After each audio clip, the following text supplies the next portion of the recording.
علی بھی اگلا سوال ہے، قربانی کے جانور میں کون کون سے ایسے عیوب ہیں جن کی بنا پر قربانی کرنا جائز نہیں ہوگی؟ دیکھیں، سب سے بڑا عیب تو یہ ہے کہ وہ دوندا نہیں ہے، تو وہ قربانی نہیں ہوگی۔ جو مسلم شریف میں حدیث ہے کہ صرف مسنہ کی قربانی ہوگی، دوندے کی، اور اگر تم دوندا نہ پاؤ تو جزا 1 سال کا کفایت کرے گا۔ اور جزا کے بارے میں امام ترمذی نے ساتھ لکھ دیا اس حدیث کے کانٹیکسٹ میں، کیونکہ ترمذی میں بھی حدیث ہے، مسلم میں بھی موجود ہے، ترمذی میں بھی، کہ جزا سے مراد بھیڑ اور دمبا یا مینڈا آتا ہے، بکری اس میں فال نہیں کرتی، نہ گائے اور اونٹ، تو دوندے کی قربانی ہوگی۔ یہ تو ہوگی ایک بیسک شرط۔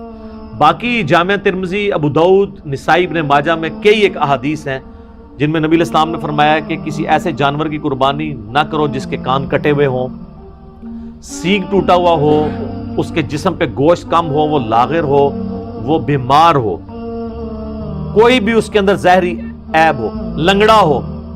یہ سارے الفاظ ابو داؤد، ترمذی، ابن ماجہ، نسائی میں موجود ہیں۔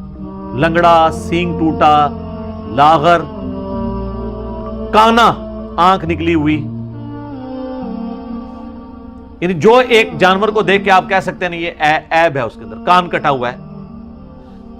سینگ، بعض اوقات جینون کوئی ایسے بیل ہوتے ہیں جو جن کو ہم مونے بکریاں یا مونے بیل کہتے ہیں، جن کے وہ سینگ نہیں ہوتے، لیکن بعض اوقات ایسا بھی ہوتا ہے کہ ایک کا سینگ ٹوٹ گیا تو دوسرے کو وہ ریتی پھیر کے مونا کر لیتے ہیں۔ وہ ہم نے کسی ایکسپرٹ کو دکھانا ہے کہ یہ سینگ جو ہے یہ جینون مونا ہے یا یہ مونا کسی اسلامی بھائی نے بنا دیا ایسے، ٹھیک ہے، کیونکہ ایک سینگ ٹوٹا تھا تو دوسرا بھی توڑ دیا، اور اس کے بھی چانسز ہوتے ہیں کہ سینگ ٹوٹا ہوا اور وہ کسی طریقے سے اس کے اوپر کوئی ایڈہیسو لگا کے وقتی طور پہ اس کو جوڑ دیا جائے۔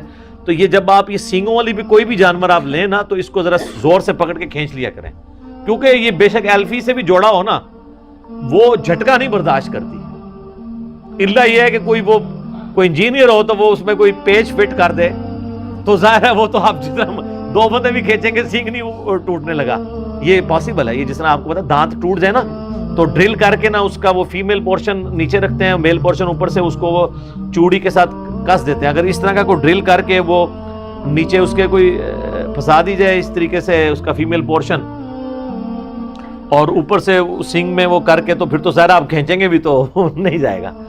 تو بہرحال اس میں تسلی کریں، اس لیول پہ تو خیر بہت کوئی سمجھدار ہوا تو وہ جائے گا، ادروائز زیادہ تر تو وہ جس طریقے سے جوڑتے ہیں، تو مونا بکرا ہو یا سینگ والا ہو، دونوں کو چیک ضرور کر لیا کریں کہ یہ ایپ جو ہے نا اس کے اندر موجود نہ ہو۔ تو اس طرح کے عیوب جب ہوں گے، کان کٹا ہوا ہوگا، کانا ہوگا، یا اس کی ٹانگ ٹوٹی ہوئی ہوگی، یا لاغر ہوگا، بیمار ہوگا، پھر اس کی قربانی نہیں لگے گی، کیونکہ لن تنالوا البر حتی تنفقوا مما تحبون، تم نیکی کے کبھی بھی اعلیٰ درجے کو نہیں پا سکتے جب تک کہ اپنی پسندیدہ چیزیں اللہ کی راہ میں قربان نہ کر دو۔ پارہ نمبر 4 کا آغاز ہی اسی سے ہو رہا ہے، سورۃ النساء کی آیت ہے۔ تو یہ جناب وہ عیوب ہے۔ اور عیب کے والے سے ایک چیز یہ بھی یاد رکھیے گا، اگر عیب جانور میں بعد میں پیدا ہوا ہے نا تو پھر اس کو عیب نہیں کہا جائے گا۔ مصنف عبد الرزاق کے اندر حدیث ہے کہ عبداللہ ابن زبیر نے ایک کانی اونٹنی دیکھی، تو انہوں نے کہا اگر تو یہ کانی جو ہے نا وہ خریدنے کے بعد ہوئی ہے نا، پھر تو قربانی کر لو، اور اگر یہ خریدنے سے پہلے کی تھی تو اس کی قربانی کوئی نہیں۔ اس طرح کوئی زخمی ہے، کوئی جانور چھلانگ مار کے ٹانگ توڑ لی ہے اس نے اپنی، اور بعد میں زخمی ہوا ہے خریدنے کے بعد، تو اس کی قربانی لگ جائے گی، پہلے سے تھا پھر نہیں لگی۔ ٹھیک ہوگا جی، جزاکم۔ علی بھی اگلا سوال ہے، اگر قربانی کا جانور زخمی ہو جائے، بیمار ہو جائے یا پھر مر جائے تو کیا نیا جانور خریدنا ضروری ہوگا؟ نیا جانور کوئی خریدنا ضروری نہیں ہے، لا یکلف اللہ نفسا الا وسعها۔ آپ نے ظاہر جمع پوجی کے ساتھ یہ سب کچھ کیا، اب وہ ایک قدرتی آفت اللہ کی طرف سے آ گئی ہے، تو اب اللہ تعالیٰ آپ کو مجبور نہیں کرتا کہ جی آپ نے ضرور نیا جانور خریدنا ہے۔ ظاہر ہے کہ آپ نے تو اپنی کمٹمنٹ شو کر دی تھی، اور بعض اوقات جانور لینے کے بعد بیمار ہو جاتا ہے، تو اب لینے کے بعد بیمار ہوا ہے اور آپ کسی ایکسپرٹ کو دکھائیں اور وہ کہے کہ یہ قربانی تک نہیں چلے گا، تو اب قربانی سے پہلے اسے ذبح کر لیں تاکہ کم از کم اس کا گوشت تو کھا سکیں، یہ نہ ہو کہ وہ آرام موت مر جائے، وہ آپ کھانے کے قابل بھی نہ دیں۔